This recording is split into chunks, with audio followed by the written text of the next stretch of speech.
Welcome to Raiders of the Lost Podcast, the ultimate film and TV podcast. We're your hosts, James and Anthony. Today we'll be talking about the latest movie news from the past week.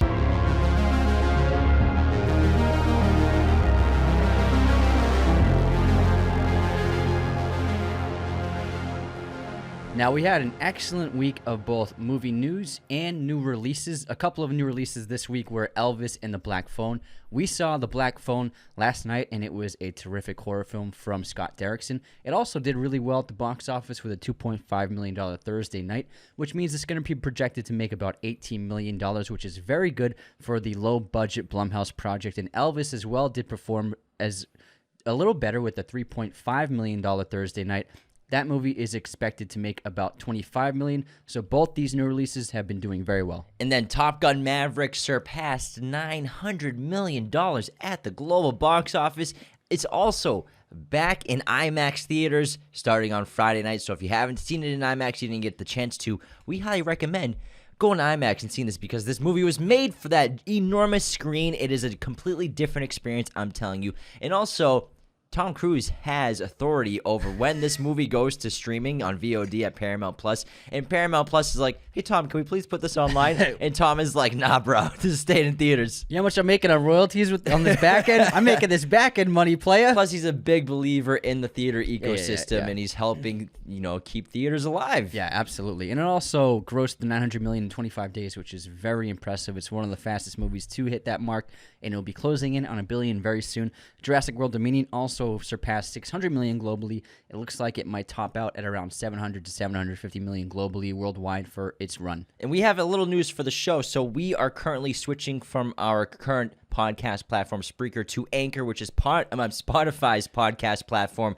Spotify basically recruited us. We met them. We filmed an episode at Spotify Studios, which is coming out next week because the main objective is getting video podcasts of the show on Spotify. We're very excited about this transition, but we have had a few issues going from the previous hosting site platform to Anchor, which is Spotify's, but it should be getting cleared up very soon. But we really appreciate your patience on days where we didn't get to post episodes or playback issues. Everything will be getting handled hopefully by the time this episode airs, and maybe this itself will be a video podcast episode. We're not sure yet, so we're up in the air of when videos will be available on Spotify, but they're coming very soon. And don't worry, if you listen on Apple, we'll still be an Apple podcast. It was the first time we ever missed posting release date. I know, it's very weird on Thursday, yeah. But we got up for Friday, so that was our Stranger Things seasons 1 through 3 episodes, so check that out. So to the news, some very sad but also just heartwarming news is John Williams, the greatest film composer in history, has announced his retirement at 90 years old.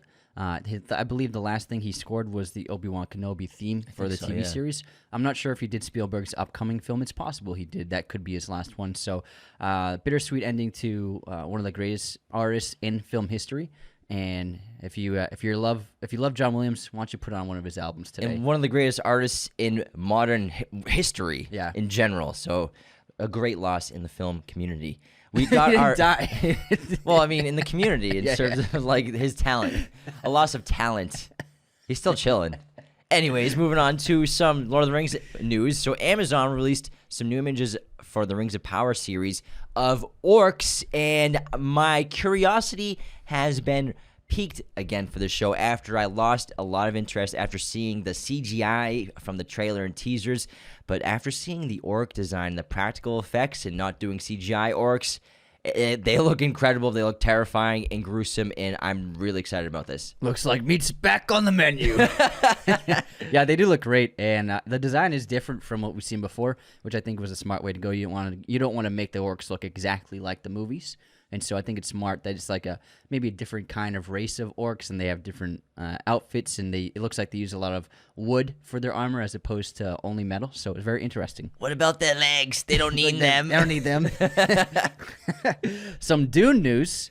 Léa Seydoux, the excellent French actress, has joined the cast of Dune as Lady Margot, and filming is going to begin very soon. How about you tell us a little about Lady Margot, Jim? So Lady Margot, I won't tell you too much, but she is a Bene Gesserit, and she has to do with storylines involving Feyd-Rautha, who is a Harkonnen, played by Austin Butler in Dune Part 2, which I thought was very smart to leave him out of the first film. He'd have a great new antagonist for the second film. And she also has connections with the Lady Jessica, obviously, because she's a Bene Gesserit, so I'll say for now. Filming locations have also been selected, specifically a beautiful one in Italy called the Brion Family Cemetery. And if you look up images for it, it looks exactly like the world of Dune and the aesthetic and the design and the production designs that, what's his name, Patrice has been doing with his team. So Vermette? Yeah, Patrice Vermette. Yeah. So very excited for the movie to begin filming, I believe, in July. I think I figured out Denis Villeneuve's casting process. Be hot and be talented. That's it. It's a pretty smart director. All right, next up, news for Where the Crawdads Sing, the hotly anticipated adaptation of the best-selling novel. Taylor Swift just released an official title track called Carolina for the song for the film. It is a lyric video that she just dropped on YouTube. It's actually very haunting and a little different from what she generally does. Taylor apparently was a huge fan of the novel and already wrote the song, I think, and then they made a deal with the filmmakers to put it in the film. So if you love Taylor and you're looking forward to this film, you definitely should check out this lyric video called Carolina. Obi-Wan Kenobi had its series finale on Wednesday, and we made an episode. We're not sure if the episode has aired yet or if it'll be airing this week because, again, we are up in the air with posting at the moment with our new hosting site and getting everything imported to the new platform. So it might be up, it might not. Either way, we've filmed it, and it will be coming very soon. One day. There's early reactions to Thor, Love, and Thunder. Now, the people who got early access screenings, like members of the press and social media influencers, have seen the film, and all of the reactions are highly positive, calling it very funny, a bright spot, and the best MCU movie of Phase 4 so far. And I'm just really looking forward to this. It looks like a lot of fun. Apparently, it's just great escapism for the movies, just similar to Top Gun, I think. And so I think fans are going to really enjoy this film. The Furiosa movie, which is the Mad Max Fury Road prequel spin-off, has begun production, starring Anya Taylor-Joy, who takes on the original characters, Immortan Joe. And the synopsis is, as the world fell, young Furiosa is snatched from the green place of many mothers and falls into the hands of a great biker horde led by warlord Dementus. Sweeping through the wasteland, they come across the Citadel, presided over by the Immortan Joe. While the two tyrants war for dominance, Furiosa must survive many trials as she puts together the means to find her way home. Very excited to see this. We love George Miller, and Mad Max Fury Road was excellent, so super excited to see that they're in production right now filming. Can't wait to see that. Also, Chris Hemsworth has a major role in it. Very cool. Yeah, very, very cool indeed. There's a new horror trailer called Barbarian, which stars Bill Skarsgård, who you know from It, and Georgina Campbell, who's been in a lot of great stuff lately. It's basically an Airbnb nightmare where this young woman goes to the Airbnb she rented and finds that there's already a guy who says he rented the Airbnb, played by Bill Skarsgård. Classic. Yeah, who done it? Yeah, I mean, he's definitely going to be an axe murderer, but it doesn't look like it actually. So they both decide to stay the night, which is very awkward, and crazy horror madness ensues. The trailer doesn't give anything away. It's a really intriguing setup, and I'm looking forward to it. Go to a hotel after. You take the Airbnb. Go to Motel 6. John Carpenter's The Thing, the classic horror film starring Kurt Russell, has made a reappearance, surprisingly, in box offices in cinemas around the country. At Cinemark is the chain releasing it, but I'm sure you can probably find it somewhere else. But check out your local listings, and it might be playing near you. We have some patrons and fans of the show that have checked it out already, so highly recommend seeing it. I'm going to try to get a chance to see it if we get time this weekend. Euphoria's Hunter Schafer has been cast in the upcoming Hunger Games prequel, The Ballad of Songbirds and Snakes. This movie is going to be an origin story for President Snow. Origins! And Schafer will be playing a character named Tigress Snow. We haven't read the novel, so I don't know who that is, but I'm guessing she must be related to Snow, probably his younger sister, similar to... No, it's probably just a coincidence. Yeah, just have the same last name. But it's probably a similar storyline to maybe Katniss and her sister in the original films. This podcast is sponsored by BetterHelp Online Therapy. Check them out at betterhelp.com/Raiders. If you think you might be feeling depressed, stressed, anxious, or overwhelmed, BetterHelp is here to help. BetterHelp offers licensed therapists who are trained to listen and help you. Talk to your therapist in a private online environment at your convenience. There's also a broad range of expertise in BetterHelp's 20,000-plus therapist network that gives you access to help that may not be available in your area. All you have to do is fill out a questionnaire to help assess your specific needs, and then you get matched with a therapist in under 48 hours. Then you schedule secure video and phone sessions. Plus, you can exchange unlimited messages, and everything you share is completely confidential. You can also request a new therapist anytime at no additional charge. So join the 2 million plus people who have taken charge of their mental health with an experienced BetterHelp therapist. Again, this episode is sponsored by BetterHelp, and Raiders of the Lost Podcast listeners get 10% off their first month of online therapy at betterhelp.com/Raiders. That's our special link. That's BetterHelp.com/Raiders. Now back to the news. Probably my favorite story this week has been a Minions story. And so Minions had a crossover with Dunder Mifflin's The Office in this really terrific promo for the film where they inserted Minions into The Office's credits scene with the Minions taking over the roles of the characters. And they wove in the Minions into the different famous scenes from the show. Like there's a Minion spilling the chili. Kevin's spilling chili. Kevin's famous chili. Yeah, there's a Minion who's Dwight, and he pulls out the Jell-O out of his desk with his stapler in it. So a really great ad for Minions. I think it's super creative and done really well. And Gru as Michael Scott. Yeah, it's which terrific. is great. Bullet Train, the anticipated action-adventure film coming soon in August, just got some new character posters to show off the star-studded cast of assassins. We can't wait to check out this Brad Pitt-led film. Looking forward to it. And then My Big Fat Greek Wedding 3 has begun filming in Greece. You hear that, Mike? And all of our other Greek listeners, it's happening. The trilogy is finally upon us. Get the Windex ready. Yeah, all the Windex. Next up, They Them trailer welcomes campers to Kevin Bacon's horrifying conversion camp. This new slasher film is coming to Peacock in August. It looks very creepy, very culty, and I'm sure it's going to be pretty interesting. And there is yet another horror trailer, a bunch of horror trailers this week. This new film called Smile has released their official trailer, and it looks super creepy and scary and unnerving. It's about this kind of like supernatural thing happening to people where they are frozen into this scary, creepy smile, and then something terrible happens. I think it looks like it draws from movies like The Ring and even The Happening. So it looks like a lot of fun in terms of horror fans. I think they'll like it. Have you heard about the honeybees? Have you heard about the bees? What's happening to the honeybees?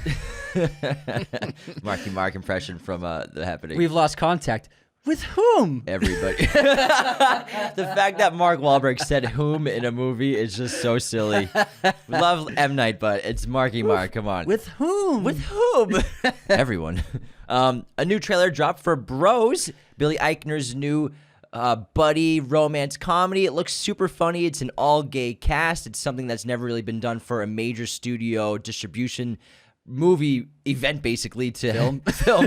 What am I even saying?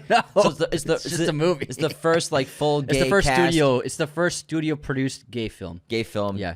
Wide release distribution. Yeah, produced by a major studio. So it's because very otherwise exciting. it's always been independently produced. Looks really funny, really authentic. Billy wrote half the screenplay, co-wrote it. So very excited to see his comedy chops because he's an hysterical guy, and Billy on the Streets is one of the funniest things I've ever seen in my life. It looks like his acting is very good. He has it's a more authentic, like not his like silly personality, high energy. Not screaming at people screaming for dollar bills. There's a new kids movie. The trailer for Lyle Lyle Crocodile was just released, starring Javier Bardem and Constance Wu. And playing the eponymous crocodile is none other than Sam Mendes, who shows off his vocal skills in the trailer. It looks like a lot of fun for families. And staying on animal movies, there's a new trailer for Beast, which is an Idris Elba-led action-adventure horror film, you could say, that also stars Charlton Copley. He plays a father who takes his two daughters on vacation in Africa, being shown around by Charlton Copley's character, and then they get attacked by a ferocious giant lion who I'm assuming has some sort of rabies or disease because it's super violent. So it's basically killing people, not eating them. It is, yeah, it's not even eating them. It's Cujo with a lion. It looks really cool. Check out the trailer. We saw it for the first time in theaters the other night. It looked awesome. It was an intense trailer. Yeah. I was like all on board for it. So next up, there's Indiana Jones 5 news. Producer Frank Marshall, who has been a producer on every one of the films, says that fans are going to be very happy with this movie, saying it is a lot of similarities to the original film.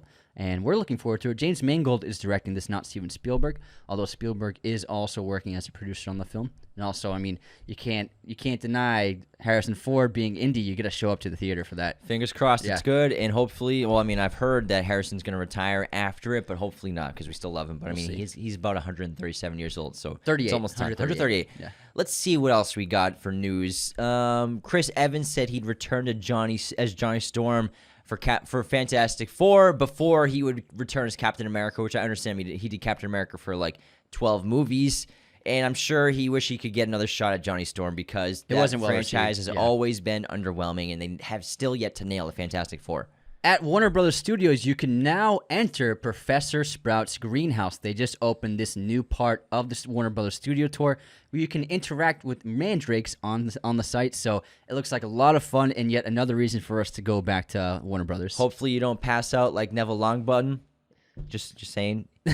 Looks like Longbomb's neglected his earmuffs. Nah, ma'am, he's just passed out. He's just fainted. He just fainted. Oh, well, leave him be. Beavis and Butthead Do the Universe is now on Paramount Plus streaming, so check it out if you're a fan of the original movie and TV series. We watched it a lot when we were kids because you all know we have older brothers, and Beavis and Butthead was a regular staple in the house. MTV was always on. Yeah, so... hey, Beavis, get out, man. That's a pretty good impression. Yeah, we used to do this kids all the time. Cornholio. Cornholio. I am Cornholio. It's still funny. The final bit of news is Chris Pratt has been doing some press for Thor: Love and Thunder, and he revealed that he actually auditioned for both Star Trek, for Captain Kirk, and also for Avatar, and failed miserably in both auditions. It's really interesting to see someone who's become such a successful actor, one of the most successful ones alive at the moment, saying that at this moment in his career, he felt like he didn't really have a direction and felt like he was questioning even his abilities because he was just working on Parks and Rec at the time. So it's interesting to see that even someone who becomes as successful as him has their moments of failure and rejection. Yeah, I would say probably his first big role was Zero Dark 30, and then moving on from there, getting Star-Lord and everything was awesome. And we probably wouldn't have him as Star-Lord if he got one of these movies, so actually I'm glad he didn't get them. Yeah, you're right. He was perfect as Star-Lord. Now that wraps movie news number 53. Again, thanks for bearing with us during our transition from Spreaker to Spotify's podcasting platform, Anchor. If there's been playback issues, hopefully they'll be resolved very soon. And video podcasts, hopefully this week, if not already, when this episode airs, will be active on Spotify. And don't worry, if you have Apple Podcasts where you listen to us, we'll still be posting on all platforms at the same time. You'll just be able to see our faces now on Spotify. And Anchor and Spotify also have a lot of extra features, and we'll be telling you all about those very soon. Yeah, and we filmed in their studio, and that episode will be airing this week as well. So that was very exciting. So get excited for that. We have Stranger Things Volume 1 review, and then also Everything, Everywhere, All at Once review coming out. Take care, everyone. Goodbye, y'all. This episode of Raiders of the Lost podcast has been executive produced through Patreon thanks to Cody Moen, Calvin Cam, John A. Gratz, and Lauren Smertz. Thank you to our producers. Thanks so much for tuning in to Raiders of the Lost podcast. Be sure to subscribe if you're new. Hit the like button, leave a comment. Find us on all audio streaming platforms, Spotify, Apple Podcasts, Google Podcasts. Wherever you listen to podcasts, you can find us. Find us on Twitter, TikTok, Instagram, Raiders of the Lost podcast. Be sure to check out one of these other videos right here for more content on our favorite films and breaking down all kinds of movie content. Thanks so much.